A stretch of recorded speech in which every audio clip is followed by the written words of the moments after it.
E agora vamos entrar em Ugarit. Nós falamos um pouco sobre o contexto geográfico de Ugarit, toda a importância dessa cidade, a localização, principalmente por se tratar de uma cidade que é um ponto comercial importante de acesso dos povos mesopotâmicos ao mar Mediterrâneo e até mesmo a ilha de Chipre.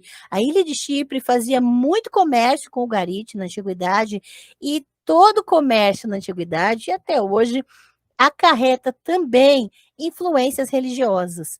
Então vamos entrar um pouco em Ugarit e conhecer as descobertas dos textos ugaríticos.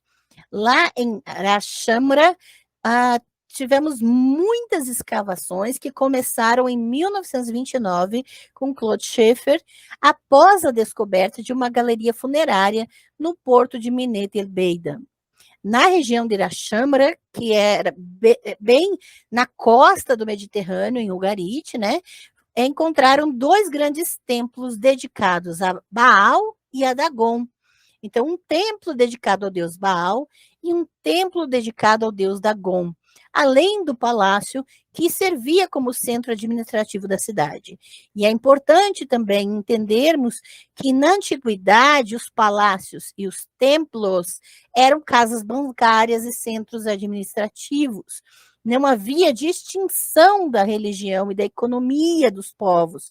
Então, enquanto os palácios eram centros administrativos, os grandes templos eram como as casas bancárias da antiguidade também, ok?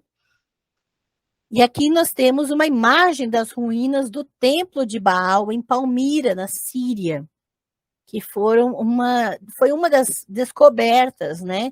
E como nós sabemos que era um templo de Baal?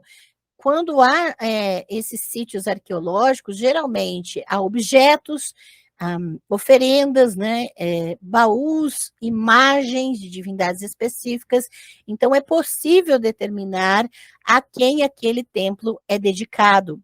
Outra característica importante é a questão do tipo de animais que são sacrificados nesse lugar, o tipo de restos de vestígios de alimentos que são oferecidos, porque também nos documentos é importante que seja registrado que tipos de ofertas são para cada divindade, e isso também ajuda na identificação dos templos. Então, o templo de Baal, em Palmira, foi feita uma reconstrução gráfica, né, para percebermos a imensidão. E uma característica importante que é verificada nesses templos é a presença de um pátio externo, um pátio interno, e neste pátio interno ainda uma câmara mais interna, com uma estrutura muito semelhante à que é descrita como sendo do Templo de Salomão na Bíblia. Por exemplo, o pátio externo, o santo do lugar e o santo dos santos. Essa distribuição é típica desses templos aqui, ok? Aqui nós temos as ruínas do templo de Dagon, na Síria.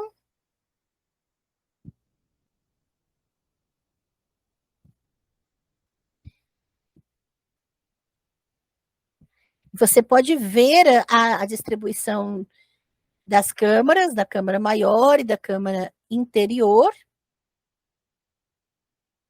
e os textos de Ugarit, né, que foram descobertos a partir desses locais. Os arquivos encontrados em Ugarit sugerem escolas de escribas ativas na cidade. Foram encontrados 470 textos, sendo que 200 eram textos escolares, que continham o alfabeto, catálogos lexicais, ou seja, como pequenos dicionários, e catálogos de divindades, listas de divindades. Foram encontrados também cópias do épico de Gilgamesh, que já é da cultura mesopotâmica, por causa desse fluxo, né, comercial, e também da história mesopotâmica do dilúvio. E aqui nós temos imagens do sítio de Ugarit, o Palácio Real, que funcionava como centro administrativo da região.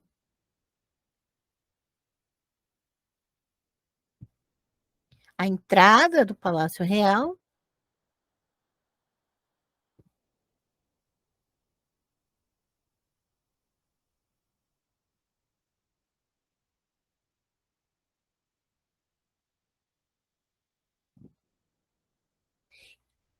Muito bem. E agora nós vamos, nos preparar para entrarmos no que esses textos estavam escritos, no que o que continha nesses textos, quais eram os mitos e a descrição da religiosidade do que esse povo acreditava. Acho que agora você já está bem curioso, curioso, né, para saber exatamente o que é esse panteão.